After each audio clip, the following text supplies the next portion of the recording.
જય ગૌ માતા, જય સમાધિવાળા મિત્રો.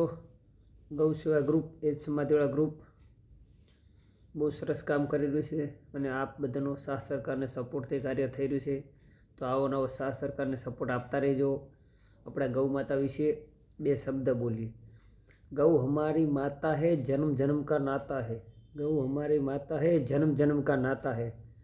મિત્રો, ગાય કોઈ પશુ નથી, ગાય આપણો પ્રાણ છે, સનાતનની ધરોહર છે.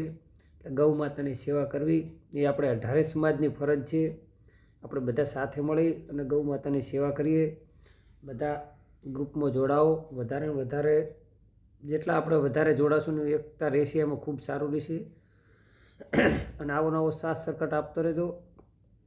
ગૌ માતા એ આપણે મંદિરમાં આપણે ભોળાનાથને જઈને જો આપણે ભોળાનાથને પૂછતા હોય કે હે ભોળાનાથ મને આ આપજો ના આપજો, અને અહીંયા નંદી મહારાજને આપણે મંદિરમાં દર્શન કરતા હોય પોઠિયાના, અને બારે આવી નંદી મહારાજને આપણે મારતા હોય તો એ શું આપણને પુણ્ય મળવાનું, શું આપણો પછી કાર્ય થવાનું. એટલે જેટલું મંદિરમાં ભોળાનાથને આપણે પ્રાર્થના કરતા હોય છે ને, મારું તો કેવું એમ તમે કે બારે નંદી મહારાજને મારો મત, એમને તમારાથી થાય એટલું બને એટલું એને ઘાસચારો કે ગમે તમે સારું કંઈક ખવડાવો. મારવાથી કંઈ ફાયદો નહીં છે કે તમે બારે નંદી મહારાજને મારો, કંઈ ભોળાનાથના મંદિરમાં જઈને તમે ગમે એ માગો તો કોઈ ફાયદો નથી.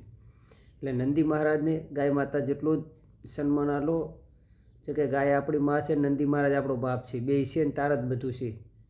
એટલે મિત્રો, તમે વધુમાં વધુ વિડીયો શેર કરજો. અને મિત્રો, આપણે ખુદ સમજવાનું છે, આપણે નહીં સમજીએ તો કોણ સમજશે. એટલે મિત્ર, સમજવા જેવી વાત છે. ભોળાનાથના મંદિરમાં જો જઈને આપણે પોઠિયાને દર્શન કર